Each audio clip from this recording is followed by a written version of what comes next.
Hello and welcome to the 48th edition of Half Hour, a podcast starring me, John Paul Logidici, as your host. In today's episode, I'll be discussing music exposure with Nicholas Rego. Thank you very much for coming on the show, man. What's up? Really appreciate it. Thanks for having me out here. You know, he flew me out, everybody. He flew me out. This is a pretty impromptu episode, as you can tell. It looks like I'm wearing the same thing as the other episode. I am. It's because I'm in my work outfit. But, yeah, so we're here to talk about music exposure. So, first of all, if you want to tell people a little about yourself, like, I know him through college. We were good friends in college, man. Like, Bridgewater State University, repping the repping the merch. Yeah, BSU. So, yeah, man, just take it away. Yeah. So as he said, I'm Nick. We met in Bridgewater State. I graduated last year with a Bachelor of Science in Criminal Justice that I am not putting to use. But yeah, recently I found myself working at House of Blues in Boston as security. So that kind of sparked the topic of conversation today with music exposure. So yeah, that's me. So, you know, I know that for me, my music exposure has been limited to like songs I hear on like Instagram or like, you know, TikToks that people send me or like friends showing me music. I don't really go on Spotify like too much. But like what has it been like for you? You said you work at the Boston. Yeah, House of Blues in Boston. So with music exposure that way, I do use Spotify like a lot, so I find that I'm exposed to a lot of music through there, obviously. However, I find that if you use Spotify and you use the playlist that they make for you, it's obviously somewhat curated around what you've already listened to, like your listening history. So working at like House of Blues Boston, where I have no control over who is coming or who I will be working, the exposure is, I would say, it's a wider exposure. I am seeing people like maybe never heard of but never listened to, either didn't like before, or just like overall, it's just like there's also artists that I do really like that I've gotten to work as well. So I think like it's just a wider exposure, and I think I kind of like obviously having to work it. It's not like I'm just like going there for pure entertainment, but like having no choice but to like be exposed to the music, I find is like more satisfying than like a playlist that's like curated around the music I already listened to. So I will admit there's artists that I haven't enjoyed, like, or maybe some shows I didn't enjoy working or wouldn't listen to, but overall I think like the exposure has been greater. Like it's definitely like widened my music interest, and I definitely have pulled from some of the artists I've seen and have started to listen to them more. So I just think it's like wider, and obviously like I'm working, so it's not the primary focus, but definitely a perk of that job as well. Yeah, like goes hand in hand, yeah. I imagine. But like what has been like your favorite moment there in terms of like just being exposed to like a new artist coming in, or like are there any shows that were particularly memorable? Like, so we recently had Deer Tick perform, and I've heard of them prior to the show, but I didn't really listen to them until after, and now like I listen to them pretty much daily, especially their song Clownin' Around. Like that's a fucking good song. Oh, am I allowed to curse on this? Yeah, it's fine. Okay, cool. So Clownin' Around by Deer Tick, that's a good one. I think that was one of my favorite shows to work, especially because that was like a kind of a long one too. Like it went to like midnight, so we usually don't have shows that go that late. So it was kind of cool to work and see like I think 3 or 4 artists that night get like some pretty decent set times and like set lengths as well. I would say another one is one that I just worked the other day. Eric Andre came, so obviously it's like a comedian. He's a comedian rather than straight up like concert. But it was really fun. They had me in barricade because he was throwing food all into the crowd. So in case anyone got hit, it was me. But yeah, I think like shows like that as well like are super cool, and we don't really get that many where it's not just like a straight up like artist who's gonna come to sing. Like he's a comedian. He obviously does comedy. He obviously had like some little sketches with some of his friends that he brought out as well. So I thought that was overall a cool structure to the show. So shows like that. So, do you find that like the people who are coming into these shows, are they like locals, or are they more like, are they from everywhere? Like, are people coming from, different continents, or like is it just kind of like, oh, like I drove here from like the North Shore or the South Shore, Like the patrons that are coming in. Yeah. So a lot of them are local, but like James Bay came a couple months ago. That's like an example I can think of where people came from the UK to see him. And we do get a lot of people like that. Not like a lot of people each night, but there's always like at least a few I've noticed like every night. There are people coming from pretty far distances to see these people. Whether they're like following the tour at like multiple stops or just coming like to Boston for whatever reason and then seeing them. But yeah, like with James Bay, there were people who came from the UK to see him. We had some, I forget the show, but recently we had a lot of people from Ireland show up, and like they all just came together. And I don't know if their reason was just for the show, but we do get a lot of people who are coming from far away. But you will see a lot more, like if it's like a local artist, like Dalton and the Sheriffs is like an artist who we've had, I think 4 times now. We have them coming again this month. They're a local, so you'll see nights like that. It's gonna be local, a larger local crowd, but also like people who know the artist as well, rather than just being local. So I find that people will come see the artists from wherever they're from, whether the artist is local or not. Like people will travel for these people just to Boston to see them. So I think it's cool. But yeah, people will come for some pretty far distances. Yeah, Boston gets a lot of international travel, and like I always think about how venues like this provide such a cultural enrichment in a way, like it gives people like an opportunity to go and like have fun and like listen to like music they might otherwise not listen to, or guess like Eric Andre obviously wasn't like singing, like he was like, he's a comedian, right? Like he was going for it.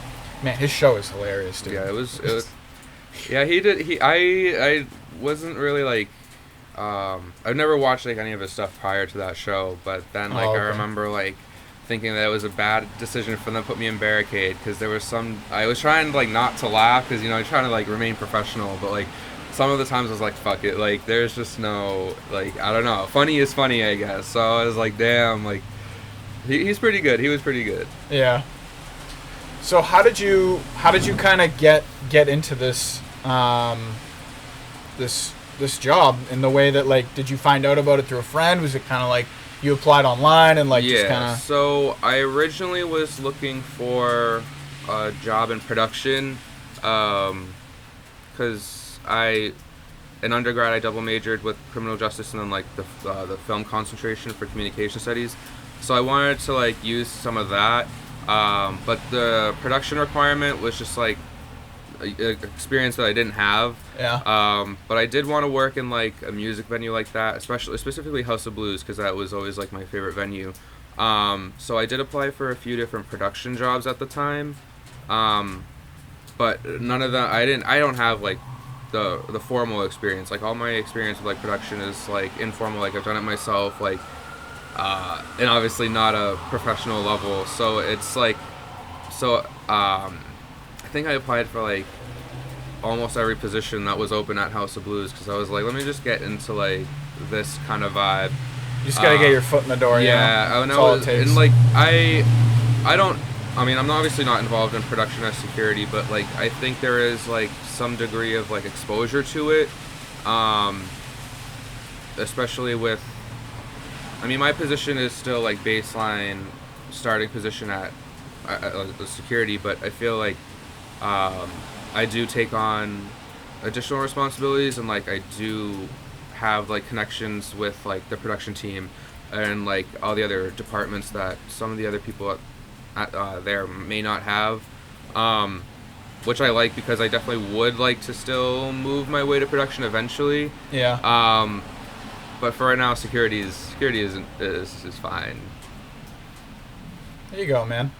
I know, like myself, you know, you make me think about how I'm doing something similar. I'm trying to kind of work in the field that I want to, and it's all about getting your foot in the door and networking. That's what I'm coming to find. Yeah. And especially, you know, I studied in Europe, now I'm back here. It's kind of like I don't have too many networks. You know, I'm relying a lot on people I meet. Like this guy I work with, he knows people in the field that I want to get into, and you know, I gave him my resume, my phone number, and my email, and I'm like, hey man, like if you can, you know, talk to the people you know, because he said he knows people. That's really all it takes, you know, and it's just you got to keep pushing and fighting. You know? Yeah. I'm someone who's like super impatient when it comes to like working my way up to what I want. Yeah. Especially if I like deem myself like worthy of it at this moment. Like obviously, like if I want to be in production, I know I'm not worthy of the production job I want because I literally don't have the experience. Exactly. But getting that experience is like, and like putting myself at like that first step to like make my way up there is like, I hate doing it. I don't hate doing it, but I would obviously rather just like fast track it and just be where I want to be, where I think I could be. But obviously, like we have to start somewhere. You do kind of have to start small, unless you really just do like luck out type of thing. And I rather would start from the ground up. Like I'd rather get a solid understanding, not just like kind of like obviously connections are nice, but like when it comes down to it, like you got to be able to do the job as well. So I think like although I'm not where I think I could be, like I don't want to go through all the steps, but I know in the end like that's how to get that final step to be the best that it can be. Right. Instead of like taking the step that I perceive as my final step now and have it be like fucking like ass, just be like trash at it and just not know what I'm doing. So yeah, those annoying little baby steps, I hate doing them, but I do. You really gotta get into there, like, and start just working small. Yeah, it's kind of like the only way, you know. Really. Yeah, which sucks. Which I mean, it makes sense too. Like obviously you can't just start on like being like top level whatever. But I don't know, that patience. Sometimes I'm impatient, especially when it's something I really really want. So. Yeah, man. And I really think about how with music especially, it's such a hard field to get really, really successful in, you know, because it's so selective. Yep. Like at least with like sports and like football, you know, you have hundreds of teams in different capacities, and like, you know, you gotta have natural born talent for it, but it's also like, you know, practice and, you know, kind of experience as well. But music is, I can imagine music being harder to break into just because it's just, you know, it's dominated by just a few people right now. Yeah, and then like with like the crews like that they like the crews that they send with the tours, like they have like production crews, which is where I would want to be at like the venues, and then also with the tours. So it's like if you're with the venue team is pretty small. It's not small, but like it's fairly limited because you do get those crews with the tour as well. So that I think is where like maybe more opportunity is, because all artists going on tour are gonna need some type of crew. And if a tour only lasts like however long, and then another tour starts, and then like with the different artists and all that, like there's more opportunity there. Yeah. However, those are the people who have like the years and years of experience. Like the people I've met who work on like these tours, like some of them are like 30 years in, so obviously like they're being trusted with like an artist's tour rather than like just a venue's production team. Which the production team at House of Blues all also have like years and years, and some of them have gone on like specific artist tours. But yeah, I mean, it is hard to get into, especially if you want to start in music. Like my production experience would be like short films, so it doesn't always like reflect and like correlate. Yeah, like it's same not, time, man. I mean, hey, that's not BSU energy. Yeah, dude. Yeah. But like it doesn't like filmmaking as much, because okay, so like filmmaking can be like you're focusing on one shot and you have to be like steady or whatever the thing you're doing is. But like with music, especially live music, like it's all constantly moving. Like filmmaking, like when I do my filmmaking, I can take a shot, and I do take like shots like 10 times over and over just to get it right. And obviously you have like the practice and sound check and everything with like live music. However, you in the moment you don't get like that time to really just stop and do another take when it's live. So I mean, that's where like all that experience is like super necessary, especially in a loud environment, which I've learned has created like a lot of other chaos, just in general. So yeah, like to correlate like my experience with production, which is limited to film, to like live music, is like I have the benefit of stopping, thinking, and taking my time, whereas like live music is like you gotta fucking just go. Yeah. So we're just watching that, man. Yeah, there's like noises, dude. There's like grunting. Like this is an interesting place, dude. He's walking by my car right now. Is that? What is he doing? He's looking in your fucking window. Alright, yeah, he's keeping. Yeah, okay. Keep walking, man. Robbed on camera. Yeah. So, this is one of the most interesting episodes I've definitely had. This is. What was he doing, dude? Just enjoying the what are those Christmas trees over there, and then. Dude, what if he like? Did you hear him like he was like grunting? What if he vomited on my car? That would be a good you short film. Just film, try dude. to get in your car for sure. Yeah. I'll keep an eye like this way. Definitely. Hopefully he comes back. He's walking behind the church now, dude. Alright, he's just trying to go say a prayer. Yeah, maybe. He's got a lot to pray for. I hope he gets in there. So, okay, so going back, if we can. So I remember, like, when we were in school, you were big into the short film. Like, short films. I remember that. I remember you were working on stuff, and like I was kind of like a pretty dumb back then. Like I remember I was just getting drunk and like like goofing around in the hallways, dude. But like, a good year. Yeah, man. I never had any alcohol really before freshman year of college. Oh God. Maybe once or twice, but no, that. Yeah, like Yeah, that allowed me to really, because I had like I think like what I like drank a lot in like a little bit second half of high school. Yeah. Not a lot, but like I was drinking in high school. So like then, but college is just like kind of like this free reign of just fucking like it's available. It's in someone's fucking room, and it was bad. So yeah.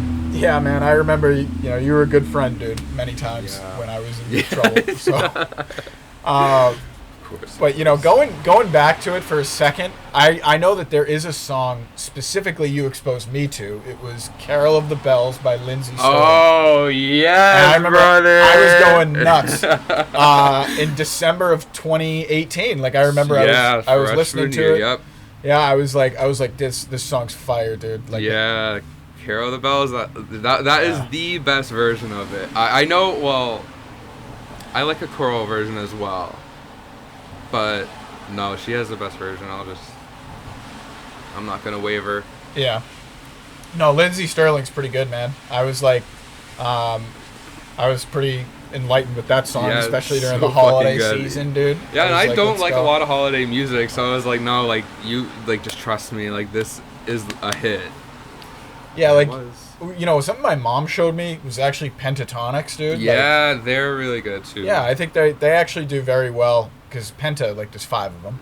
Yeah. And then, I don't know if Tonics has any sort of... I think it has to do with, like, singing, but... Is that even the name, or is it Pentatonics, dude? Like Pentatonics, yeah. Oh, okay. Yeah, but I think, like, the second half is... I don't know. I think it's about singing, or music, or something... I don't know. I wasn't a music student. What do you think the best way for people to get exposed to new music is?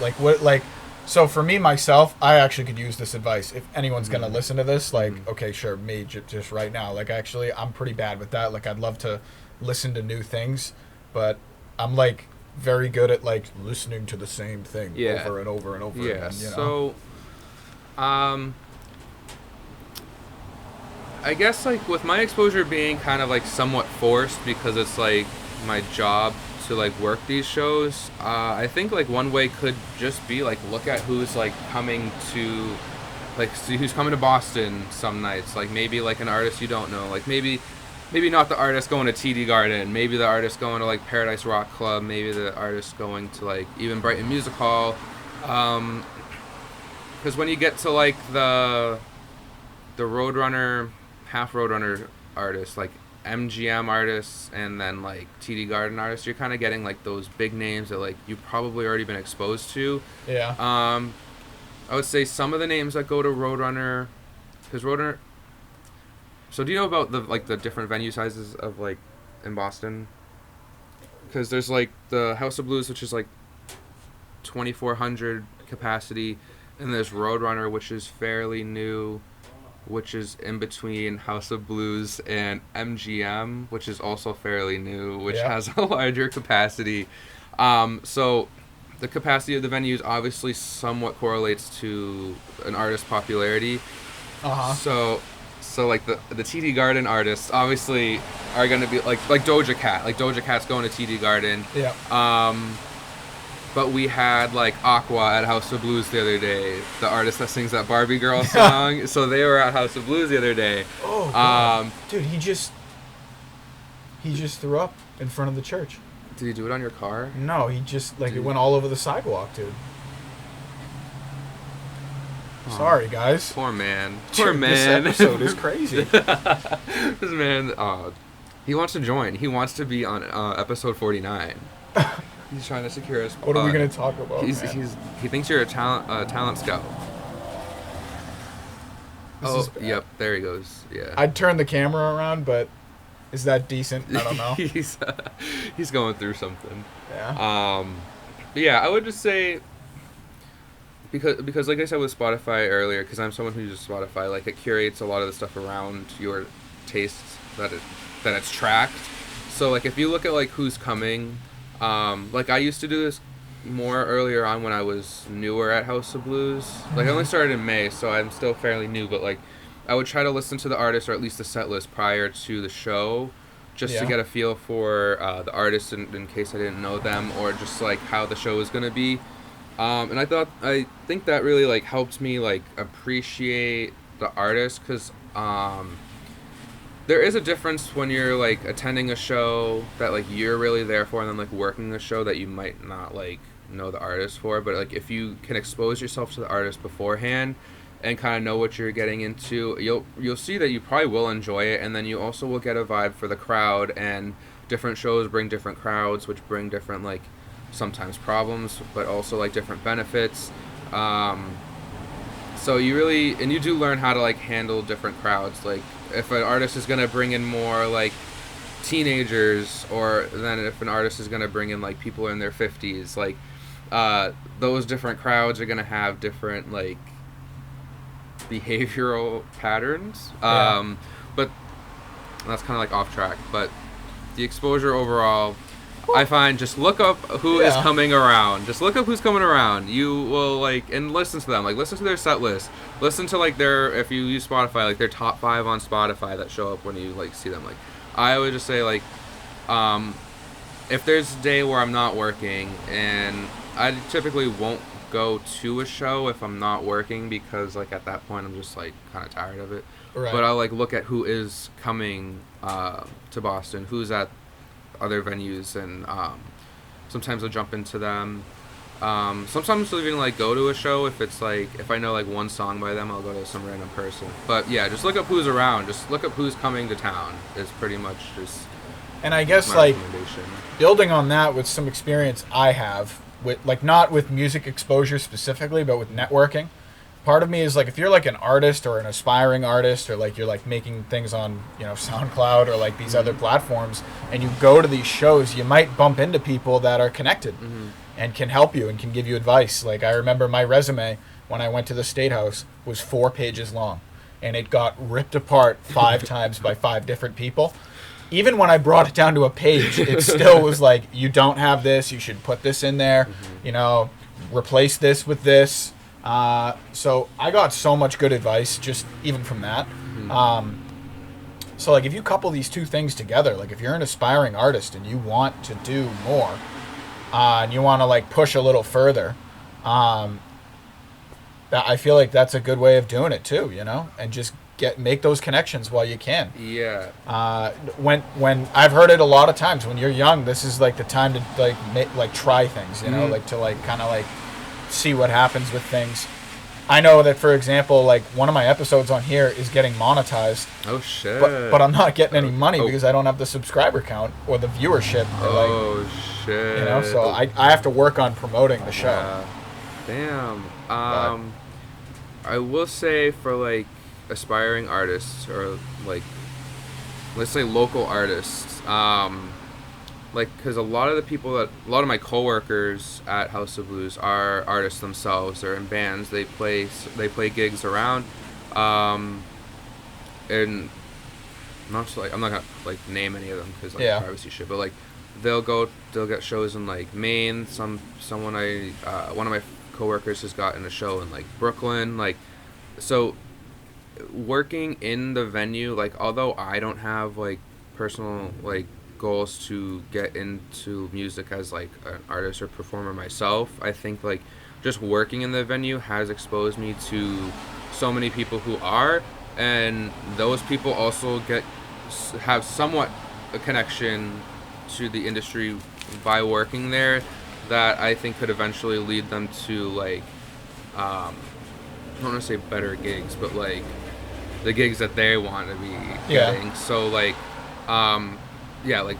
like what we said earlier about like starting small, like those little first steps. Like I think like if you have an interest in like getting into like music as an artist or even production, or like whatever it is, like starting at like a venue, obviously once you're of age. I don't know if there are age limits, but like I've never seen anyone under 18 at I've never seen anyone under 19 at House of Blues working there. I don't want to interrupt you. No, do your thing. No, but there's a bug on your shoulder. I'm going to flick it off. Holy fuck, get that motherfucker off me. Where is it? It's gone. Thank you so fucking much. Dude, you were talking and I just saw it going. I saw you looking and I was like, is there anything? But I didn't even notice. I didn't feel it. I didn't really know what to do. No, he wants to be the guest on 49. Yeah, he does. But no, like, I feel like there, like we were saying earlier about connections. Like, connections are important, especially absolutely, especially in today's society. Like, you really do gotta know somebody most of the time. But I think like also you need to practice your craft. Like, and the people that like I work with are practicing their craft. Like, they're pretty good. Like, it's not just like because there's nothing worse than someone getting what they want just based on a connection, but not being able to back it up with like and like they don't have it. Like they don't have it. Yeah, you know? Like you just know someone, you don't have that drive, and I feel like the people that I work with like have that drive, and not to be biased, but like I see their desire, I see the effort that they do put in, and it is a lot, especially when these people are also like college students, for the most part. Like, that's balancing college, work, and then a little like gig on the side. Like, I don't know, there's like a lot that they are putting into it, that I think just looks like is dismissed because they are like small or local artists, who aren't necessarily like super established. But yeah, they put in a lot of work, and I think like working at a venue like House of Blues, or just like a music venue in general, is like will have benefits to maybe get those connections. Absolutely. Will like get them where they need to be. Being in the city, I think, is key. Or having access to being in the city. Like, I remember at BSU, we could ride the commuter rail into Boston very easily. Yeah. And then you'd just get off and you'd be back at BSU. I will say, I mean, I don't live in the city, but spending most of my time like in the city, you do see just how fast paced and how business oriented city life truly is. Yeah, of course. And it's like when you get back to a town like Stoughton, where I'm from, and it's kind of just like very It calm. feels like it's like time is frozen. Like it feels like life almost stops until you're back into like an area where everyone's going, and it's crazy.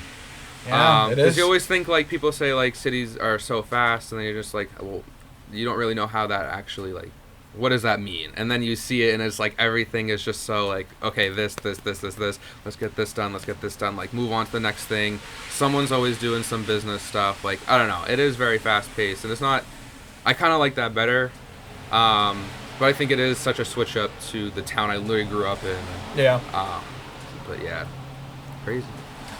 Well, we're getting to the time, but this has been a pretty cool episode, Yeah, this is despite fucking the fun. interesting things that have occurred. Yeah, no, this was great. But what do you want to leave the audience with? You know, like what's the final?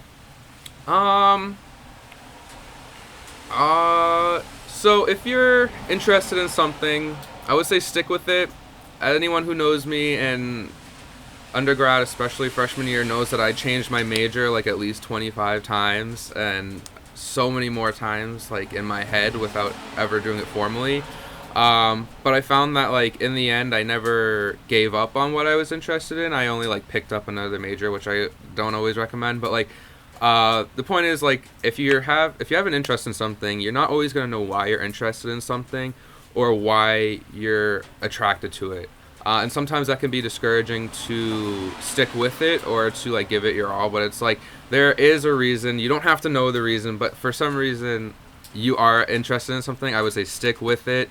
Don't let like for me, film, like it's not a guarantee I'm gonna get a job after undergrad, which I didn't. But it's like even though it's like an unstable path, like I think it's so much better just to do that if it's what you're interested in, rather than like, not to use the example of like your parents, but doing what your parents want you to do, which you aren't interested in. Like you will kill off so much of yourself doing that, and it's like you don't have to be the best at what you're doing, but like if it's what you want to do, you are going to be so much more satisfied with yourself. Absolutely. And I think like I mean, not to like bring anything like that's happening in the world into it, but like the world is like at such like a hostile and like crazy point right now that it's like you really never know like how much time we do have. So like why spend the time doing something you're not 100% into? Like it's like,